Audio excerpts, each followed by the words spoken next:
Duhet kthehen atë një sensi drejt i politikës.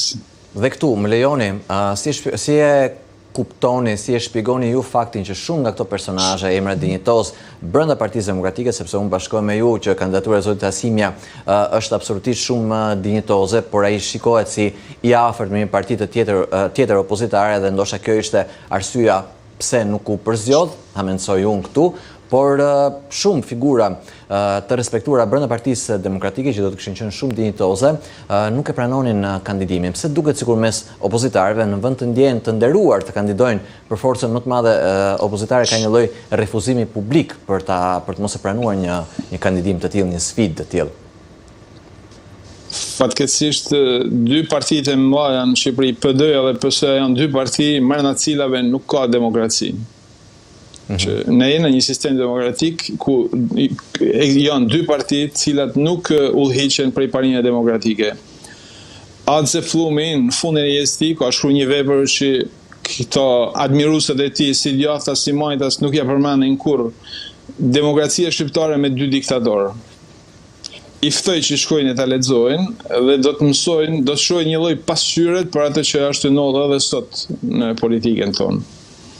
Shumë interesante. Profesor, do doja që të kalonim pak dhe se situatën në Kosovë, ku dhe aty, le të themi, kemi një krizë politike dhe institucionale. Ju si keni parë këto zhvillime ku më në fund u arrit pas kaq muajsh që të zhbllokohet pjesa sa i përket kuvendit, kemi një kryetar dhe nga pakisa serbe në Kosovë dhe mund të konsiderohet si i konstituar kuvendi, por tani hasim në një tjetër sfidë dhe Kosova për më tepër nesër shkon në zgjedhje vendore, por këtu kemi ende qeverinë nga zgjedhjet e fundit parlamentare që nuk është formuar dhe këtu ka një tjetër logjik, le të themi, shifrash, logjik politike se si do të krijohet një qeveri e zotit Kurti apo do të kalohet në zgjedhjet të parakohshme.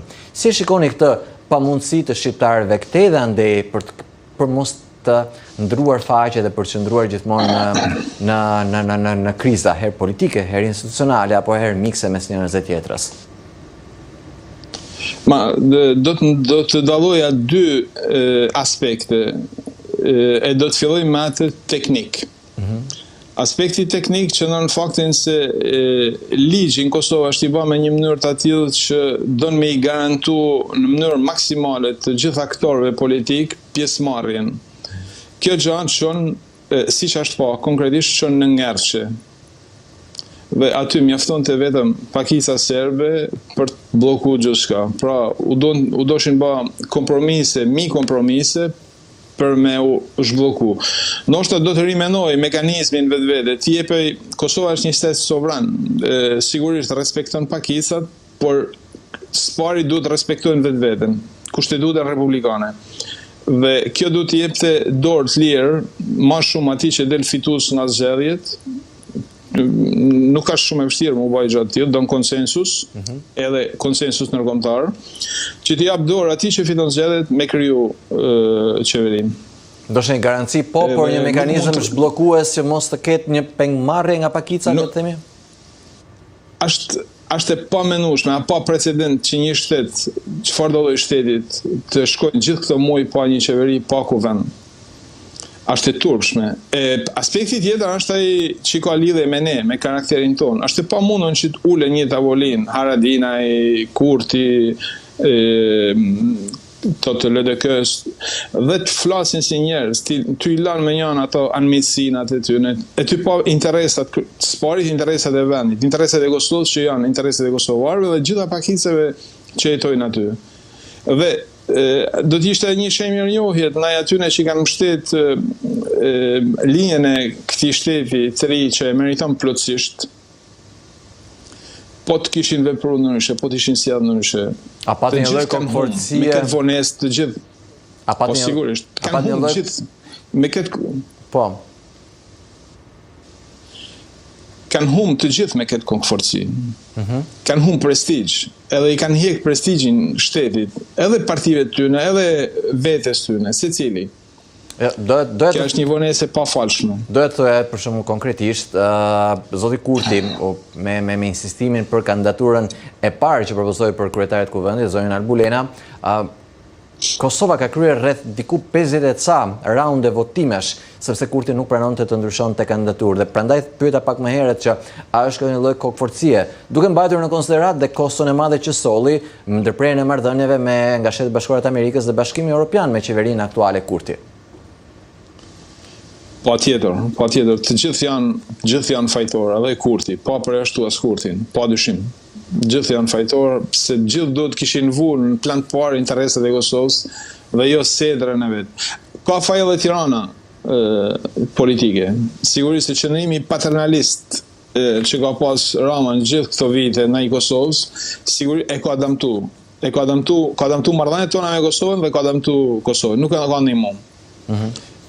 Kurti apo kushdo që do të shkojë nesër, do të jetë nesër në vendin e tij, është lideri një shtetit sovran dhe nuk është ai vllai vogël apo nuk është ai kryetari një partisë periferike që ka marrë pushtetin. Rama mjerisht dallimi me Kurtin për mua është se Kurti sillet si të ishte presidenti i një superfushie, kurse Rama sillet si të ishte kryetari i shoqatës bashkive të Ballkanit Perëndimor. Okej, kjo ishte shumë e bukur. Dua ta mbyllim, profesor, sepse jemi në fund, sa i përket këtij plani të paqes në linjën e mesme propozuar nga presidenti amerikan Donald Trump, që duket sikur të paktën faza e parë e këtij plani është pranuar si nga Hamas dhe nga Izraeli. Vendosur të gjitha këto zhvillime në kontekstin e historisë, sepse ne në këtë kontekst jemi munduar ta zhvillojmë të gjithë bisedë së bashku. Sa shpresa ka në këndvështrimin tuaj që një plan i tillë të ketë sukses, sepse duket sikur ka një lloj optimizmi që ndoshta nga dëshira e mirë dhe nga shpresa e mirë harron sa ka ndodhur në të kaluarën dhe sa i vështirë, sa mbrapa në kohë është i kthyer ky konflikt. Na thoni ju, sa shpresa mendoni se ka realisht që të ketë sukses një plan i tillë paqeje? Unë du me shpresu që këtë jetë një plan i mirë paqe dhe jo një armistic. Pra, jo një pritje për një konflikt tjetër nga ana dy palëve. Sigurisht është një moment, edhe pse është një moment ku është arrit një lloj paqe, e cila si programi lën të pakënaqur të dyja palët. Ndoshta pala palestineze e ka pranuar pse taj program ka disa pika që lanë pak pakënaqur izraelit dhe izraelit nga ana tjetër e kanë pranuar se ka disa pika që penalizojnë palestinezët. Pra më shumë se diçka pozitive për secilin, ka gjëra që lanë pak pakënaqur në secilin palë. Po edhe shumë triumfalizëm unë nuk do shihja. Janë 67.000 të vdekun prej tetorit 23-shit deri më sot. Janë 170.000 palestinezë të plagosur. E nga ana tjetër janë 1.200 me 7 tetor, 1.200 qytetarë të Izraelit vramë dhe 250 pengje. Është një masakër, një barbari e pashoqe. Dhe mendoj se edhe ne duhet ta kishim thënë një fjalë për këtë. Si shtetë e kam fjallën. Pse ne nuk bajmë pjesë të ato vende që e kanë nërgjegjen e pa pastër për të kalumen, si e kam fjallën për Gjermanin. Madje ne nuk kena asnjë lloj, s'kena pas kur asnjë lloj antisemitizmit. Duhet t'i kishim thënë të paktën formalisht, t'ishin shpreh që të ndalet një masakër e tillë.